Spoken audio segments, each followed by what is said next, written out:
right. Hi, hello. So my name is Leviathan. I do writing, art, gaming, a lot of things. Okay, I'm currently working on my own indie game. Don't ask, because it is still in the very early stages. But anyway, on this YouTube channel, I talk about a lot of things, and right now, mostly, I'm doing games. Okay, so I can, learn how a game works. Anyway, so last time we were here, we were playing Whale Island, which was created by Studio Vivarium. As you can see, their art style is gorgeous, and they're currently working on another game called Neverlander. I might wind up playing like all of their games on here because this art style is gorgeous. Like, do y'all do tutorials? Please. Anyway, back to focus. Where we left off, let me go to the load here. Let me just load. Okay, so where we left off is basically we met our main girl Tisha, right? Tisha, her whole life is her ship. Her ship is everything to her. And unfortunately, some thieves, supposedly, broke into her ship, absolutely destroyed it, broke the pipes, messed the whole thing up, and now her ship is on fire, right? She ran into the burning ship, which was a bad idea, but okay. She ran into her ship, trying to figure out what was wrong. She headed to the engine room, tried to shut it off, but the crossbeam fell and trapped her in there, right? Now, mind you, everyone was having a merry old time, right? So they were half drunk, half out of their minds, right? And so none of them could get to her in time to save her, right? But thankfully, our male lead, Fran, right? He happened to pop in there, and he's like, okay, I'm coming in. He, right down the stairs, helps her get out of there, out of this burning ship, right? And she's like, who are you? Why are you here? You're a stranger. There's like 10 guys who know me. Why aren't they here? And he's like, is that what you're concerned about right now? Like, let me save you first, and then we can talk about it, right? Now, the point where we're left off is where he's like, what the heck is wrong with you? Why did you jump into a burning ship? And she's like, I'm the captain. It's my ship. Of course I'm going to jump into it. Now, I don't like that he's cussing her out about it because, yeah, he is a stranger, okay? I'm like, whoa, back up, buddy, all right? And I'm also upset with her because why did you jump into a ship? Why did you jump into a burning ship? I know you care about your ship. I care about your ship too. I get it. That does not change the fact that that was a terrible, terrible, terrible idea. Honestly. But anyway, let's go see how in the world these two are going to wind up falling in love. Because I don't see it right now. Okay. Captain Stewart. Again! You could have died!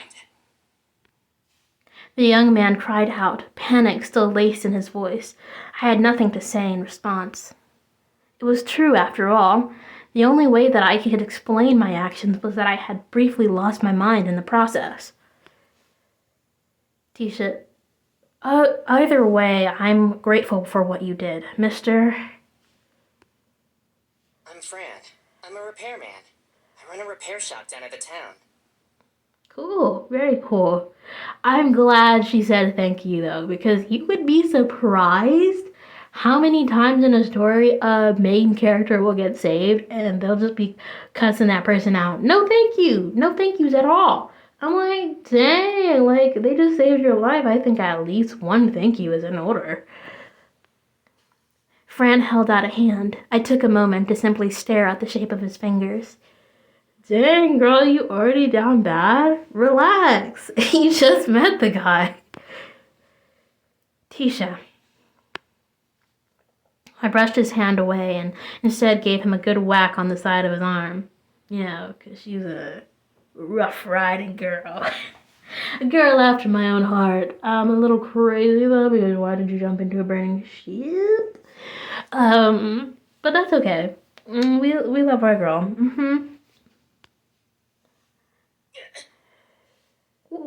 What? Oh, does she have a hella strong grip or something?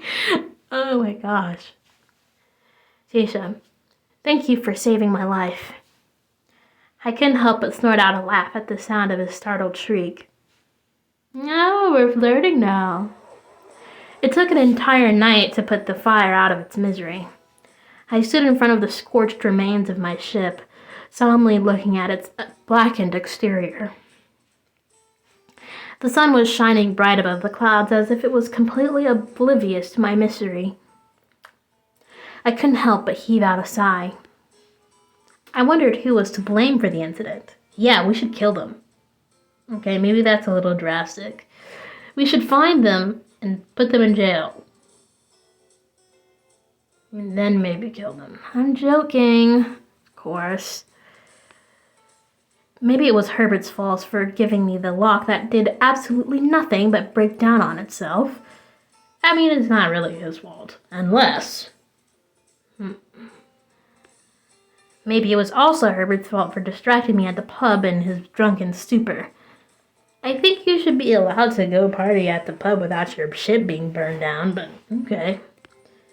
Maybe, just maybe, it was also, again, Herbert's fault for anchoring the ship in that particular spot on the port. Girl, what? You just want to blame your father for no reason. How is it his fault instead of, the thieves that burned down your ship and stole the parts from your ship? Okay. It wasn't anyone's fault, truth be told. I had no one in particular to blame, except for the thieves. But still, I couldn't help but let my thoughts drift into how I could shift the blame to Herbert. Girl, it's your ship. What? Rather than blame anyone, why don't we blame the thieves? Let's find out whose footprints were those. Who broke your whole, thing? Let's find that.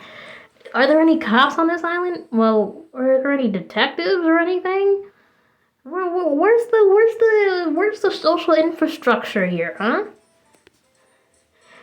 I couldn't contain the frustration bubbling against my chest, but at the end of the day, it was my fault for not being more cautious. No one deserved the frustration but myself, mine to bitterly swallow. Or the thieves who broke into your ship in the first place.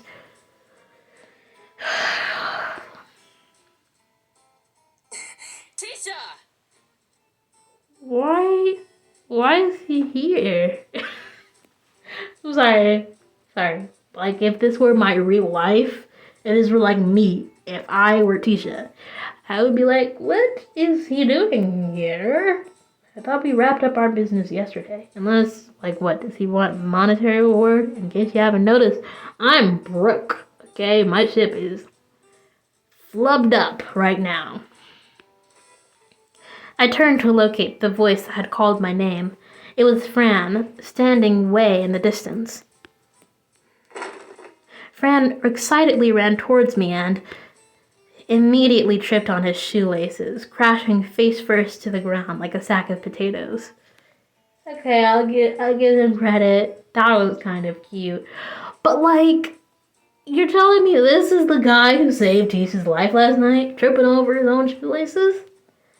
Sure. Okay. Maybe sometimes he's not super responsible. Dude, tie your shoelaces.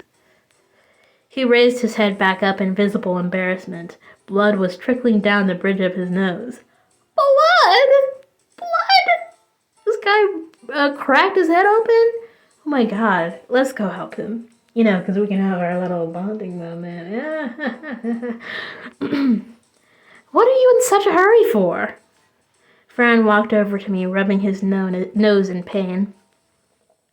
This seemed like a perfectly normal occasion to him, seeing that the knees of his pants were worn out to the point of being threadbare.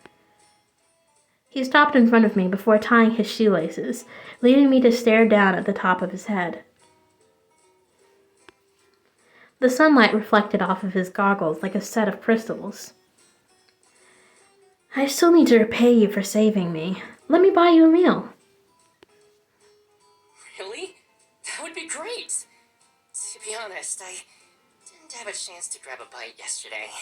Ah, so we're both poor. That's one thing we have in common. uh, uh. Fran jolted his head upwards, gleaming excitement brimming in his eyes. After tying his shoelaces, he stood up straight. He was so tall that I had to take a moment to process it. Oh, Lord, here we go. Y'all know the size difference stuff. Also, wait, I forgot what I was going to say. I was going to ask, like, where they're going to go eat, but then I was also going to ask another question. I forgot. If I remember, I'll say it. He gave me a goofy smile like an idiot. All right. Jeez. Head stuck in the clouds. That was my final impression of Franz. Clumsy, a little absent-minded, and all around not very reliable. The guy who saved you from a burning ship? I know you can't possibly be talking right now. You jumped into a burning ship last night, ma'am. I don't think we are in any position to be judging this guy and saying he's not reliable, but okay. Okay. Sure. The way back to the tavern was filled with Fran's constant chatter. He wove tales about how criminally hectic the day of the fire was, and how I had made the biggest mistake in my life in that fateful day. All right. He even took a moment to vividly describe how the drunken men made a fool of themselves with a water bucket. He prattled on so quickly that I was starting to get the impression that he might have gotten a warbler stuck in his throat. I think that this guy is distinctly golden retriever vibes. A distinct golden retriever. Like the constant talking, the clumsiness, the willingness to save other people is definitely golden retriever, 1000%. I barely stifled the urge to cover my ears. It would have been too rude of a gesture. And I instead decided to just let the one-sided conversation filter through one ear and flow out the other. The tavern wasn't as noisy in the morning as it was at night. The owner of the tavern and Herbert seemed to be locked in a noisy argument in the corner. Oh, what are they arguing about? Oh, whoops, did I skip one? I sighed. I couldn't understand why I was always surrounded by loud people. Herbert, here comes Tisha the... Wait, hold on, I'm doing a voice for him. Hold on, let me... Here comes Tisha the Pauper, broke as a barrel. How's your day going, kid? If it wasn't bad enough, it's definitely bad now, jerk. Jeez. And who exactly do you think is to blame for this mess? And who might the lucky guy be? It's you! It's all your fault! I mean, it's really nobody's fault, but blame him anyway, because he's making fun of us for being poor. Yeah, alright, my ship got burned down, but it was your advice that didn't work. I couldn't hold back my anger. I hit Herbert on the back relentlessly to the point that I almost forgot about Fran's presence there. As I furiously took up the seat next to Herbert, Fran awkwardly shuffled towards us and took the seat next to mine. Fran gave a nod, to which Herbert waved in response. What's this? Has little Tisha finally gotten herself a boyfriend? Wow. Boyfriend? Boyfriend?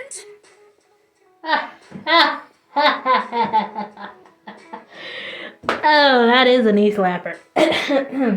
That's Fran and I screeched out in unison. I couldn't keep up with this old man's jokes. Fran's cheeks were bright red. Oh, so you like your eye for blushing? Okay. As I huffed, Herbert wrapped an arm around my shoulder and chuckled. This wasn't the first time he tried to skim over things all willy-nilly like that. I've lost everything because of you. The least you can do is buy me something to eat. Well, can't disobey the captain's orders. Don't say it like I'm holding you at gunpoint. So there's guns in this universe, Okay. Herbert ordered a breakfast set for two from the owner. Not long after, the owner walked into the kitchen. The pleasant smell of food started to waft in the air. Fran looked curiously at Herbert while giving me a nudge. This is Fran. Fran, this is Herbert. It's both your first time meeting each other, right? Actually, I think I saw him yesterday. Among those drunken sailors on the ship. Don't mind too much about what happened yesterday. Life is all about the present. Are you being serious right now? Her whole life is a mess right now. What do you mean? What do you mean don't mind about it? Half my boat went up in flames. I solemnly reflected on the events that took place the day before. It seemed as if about a dozen pipes had been stolen, and we had to completely refill the coolant. The biggest problem, however, was the engine that had overheated and became completely unusable. The cylinder needed to be replaced. I wondered if any other gears or circuits needed to be changed as well. As I counted the losses in the burnt-down engine room on my fingers, I suddenly felt Herbert grasping my hand. Your thoughts are written all over your face. Leave me alone with my spiraling thoughts. I pulled my hand away. Herbert backed off with a defeated expression. The owner returned with a tray in either hand. He seemed sheepish due to the tense atmosphere. Plates of bread and soup were placed in front of Fran and me. Fran burned his mouth trying to eat the soup in a hurry. Tears bristled at the corner of his eyes. I've been doing this for too long and I'm tired. God, why am I messing up? We still don't know how much it'll cost to repair the ship, and you're out here saying things like, it's all about the present? Tisha, may I ask you something? Dude, finish your food first. Oh my god. Don't speak with your mouth full. See? Now we're 20. See, Tisha and I are on one accord. Dude, finish your food first. Sorry. Fran hastily swallowed his mouth full of bread. Like I mentioned before, I own a repair shop. We have lots of spare parts back at the store. Oh, so you're gonna give them to me for free, or what's going on? How much is it? You know what? Actually, I'm gonna ask that. How much is it? Because if you're like one of those stores that like, charges like an arm and a leg, yeah, I can't do that. I'll fix your ship for free. Really? Oh, he's so into her. Because there's no way. Me drop a bag like that? Please. Please. What? Why? I was so dumbfounded that I could almost feel my jaw hitting the floor. Well, girl, isn't it obvious? He's into you. There's no other explanation. Like, who's doing that out of the kindness of their heart? I bet that's what he's gonna say, but like, come on now. Come on now. I just wanted to help. Wow, dude, you're so obvious. Fran beamed. I nodded. I owned nothing of value, and I didn't want to rely on Herbert forever either. We can't call things even over just a single meal, though. Then why don't you keep me company while I do the repairs?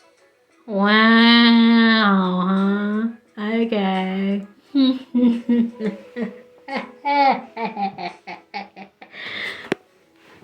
The way that Fran wolfed his food down, an innocent smile still plastered on his face, he reminded me of Bailey, the neighborhood stray dog.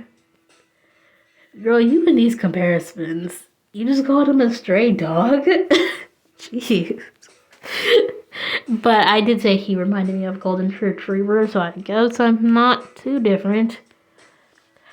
I felt slightly self-conscious about accepting his offer so quickly on the spot, so I kept chewing on my bread in silence. Herbert looked at me and Fran, then drew his face closer to mine. His thick beard scraped against my ear. I'm still not ready to accept the thought that you're getting married, you know? Wow, Herbert. Stop. You got jokes, huh? Told you, it's not anything like that. Really, Tisha? Really, Tisha? It's nothing like that? Nothing like that, my bouquet. Herbert and his penchant for drama was unparalleled to any other, it seemed. But he's not wrong. Let's go, Fran.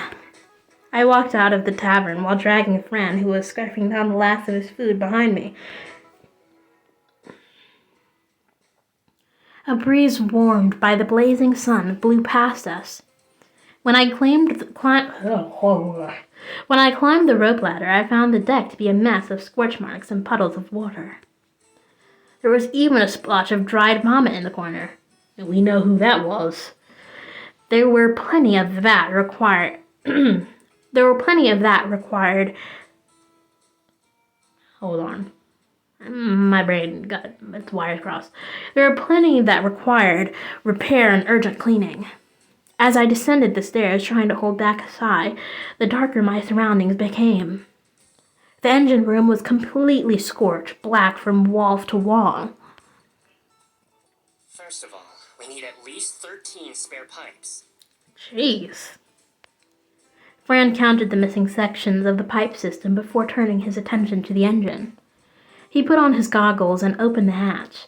A puff of clouded ash flew right into his face. After hacking out a cough a few times, he wiped off his goggles.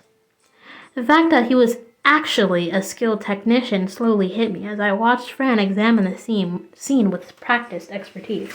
Yes, he's a skilled man. He owns his own business and everything. I'd say that's a pretty good catch, my girlfriend.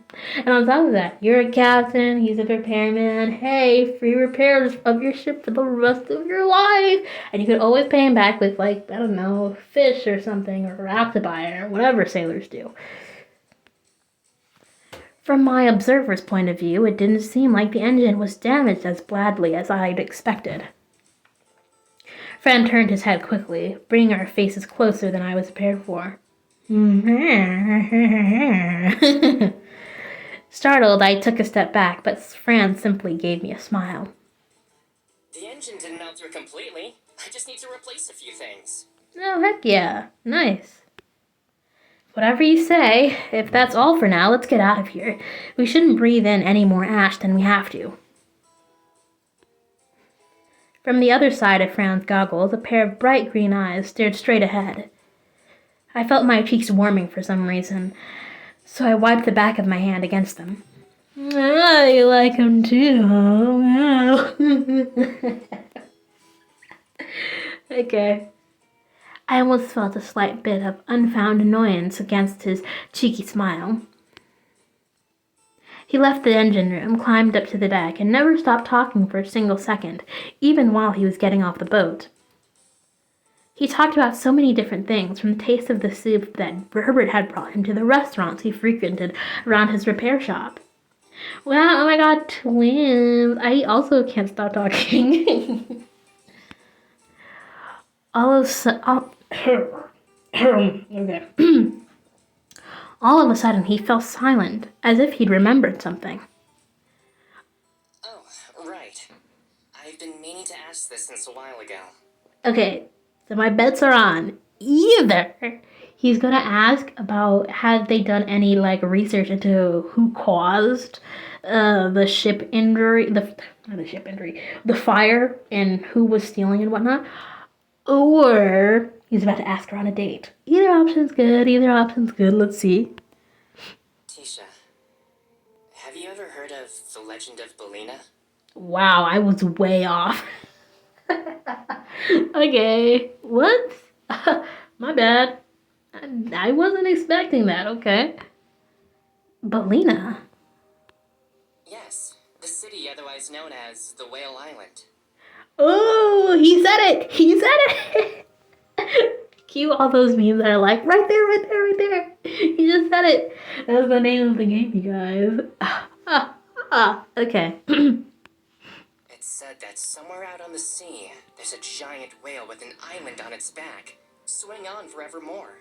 Cool. I never want to meet him. That sounds. Isn't there an anime? Isn't there an anime called The Whale Island too? Am I tripping, or is that a thing? You know what? You know what? Whatever. Let's just see. I've heard that finding Belina was a shared dream amongst sailors. What about you? I mean, me, I would pass because personally, I don't want to do anything to mess around with the supernatural while I'm on such a dangerous expedition as sailing. But hey, okay. I'm betting Tisha is super into it though, because if you recall, at the beginning of the game last time, she was talking about how she saw this like huge whale and everything, and the sailors are like, yeah, whatever. So I bet she's totally into it. She's totally into it. And he's gonna be super into it. So then they're gonna be like, let's find Whale Island together or something. I don't know. Probably not. Maybe, we don't know. It was a name I had only heard once before. Herbert had mentioned it during a conversation with Eddard when I was still a child. Who is Eddard? This is my first time hearing about him. Oh my gosh, my battery's running out. Did I miss something? Okay, yeah. Belina, a legendary underwater city built on a whale's back. But it was just a legend, so I forgot about it eventually. It was a fantastical story, like building a castle in the sky, so I never believed it could be true. Although I didn't say a word, Fran kept the conversation going by himself. The people of that city are said to be smarter than we landlubbers can ever imagine. They're supposedly technologically advanced and all in all amazing, even though they never leave the island. Okay. Oh wait. Oh, so he wants to find them because he's like a repairman. So he wants to go on like a training arc or something, right? Okay. Imagine I'd be completely wrong again. Oh my god. Let's just see. Even when we arrived at Fran's workshop, dang, I got distracted by the clattering. Okay. Even when we arrived at Fran's workshop and started working on cutting the pipes to the length, he didn't stop rambling on. I'm surprised. I thought we were going to talk more about the Whale Island thing. Man. Who cares? It's only a story. I was wrong. I thought she would be super into it or something, but she's not. She's like, okay, yeah, whatever. It's just a story. You said you would keep me company. Just hear me out. Uh-huh. They say that the islanders can use magic and talk to spirits. Yeah, wait la la. Okay, so I have another theory. Okay. What if he's like a descendant of the Whale Island people or something, and he wants to get back there? A little bit more mysterious, maybe? I don't know. Alright. Have I piqued your interest yet? Okay, I sure hope he has, because we're getting very close to 30 minutes again, so we're gonna pause here. It's been interesting. It's been an interesting ride. I like the little dynamic they have right now. It's cute. It's cute or whatever. Okay, I'm into it. Okay. I'm very curious to see how it goes and if they work out, what's gonna happen, yada yada, blah blah blah. But we shall find out more next time. I'm gonna try to record more often. I make no promises. But yeah. Don't forget to like, share, comment, subscribe, yada yada. You know the drill. And what are you guys thinking so far? Like, do you think he's suspicious? Like, do you think maybe he wants them to go on the trip together? Maybe he's like, oh, it's a sailor. I could maybe ask her. Like, what are we thinking? And also, how is no one concerned about the thieves? How is no one concerned? I'm like, some people or a person just utterly ruined your whole ship. And we're not going to even ask questions about, like, who or why or what were their intentions, or if they're gonna try it again, or if they're gonna attack other boats in the harbor. Like, nothing. But whatever. Sure. We'll find out more next time. So, stop by again or whatever. Maybe, I don't know. It's up to you. Anyway, yeah, bye.